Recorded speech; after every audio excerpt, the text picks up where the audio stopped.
नमस्कार दोस्तों, स्वागत है आपका अपने चैनल द इन्फो बाइट्स पर।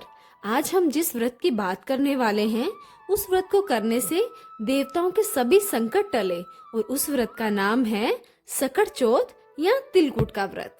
यह व्रत भगवान गणेश को समर्पित है और इस व्रत को सौभाग्यवती स्त्रियां अपने संतान की दीर्घायु और घर की सुख समृद्धि के लिए करती हैं। इस व्रत को माघ मास की कृष्ण पक्ष की चतुर्थी तिथि को किया जाता है। इस साल यह व्रत 6 जनवरी को मनाया जाएगा। तो अब हम सबसे पहले यह जानते हैं कि इस व्रत की शुरुआत कैसे हुई। पौराणिक कथा के अनुसार एक बार भगवान विष्णु और माता लक्ष्मी का विवाह तय हुआ। उनके विवाह की तैयारियों में सबको निमंत्रण भेजा गया, लेकिन कुछ देवताओं ने अहंकार में आकर भगवान गणेश को निमंत्रण नहीं भेजा, जिससे गणेश जी को बहुत दुख हुआ और उन्होंने अपने वाहन मूषक को आदेश दिया कि रास्ते की मिट्टी को खोखला कर दिया जाए।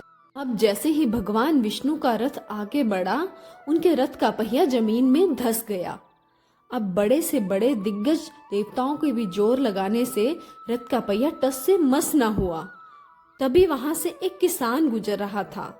उसने देवताओं को परेशान देखा और आकर गणपति बप्पा मोरया का नारा लगाया, जिससे रथ का पहिया देखते ही देखते बाहर आ गया।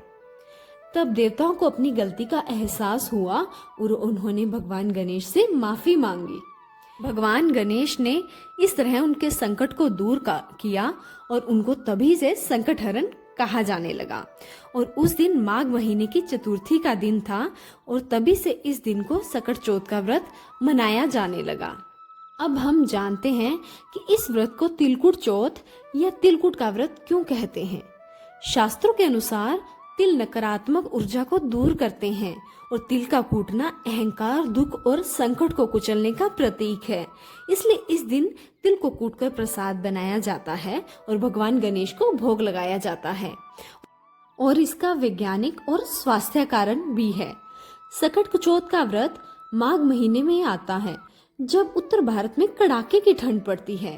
व्रत के दौरान जब इंसान का पेट खाली होता है तो तिल शरीर को गर्मी और ऊर्जा प्रदान करते हैं। अगर आपको हमारी वीडियो अच्छी लगी तो प्लीज लाइक कीजिए और ऐसी संस्कृति और आस्था के गहरे रहस्य को जानने के लिए द इन्फो बाइट्स को सब्सक्राइब करें। Thank you.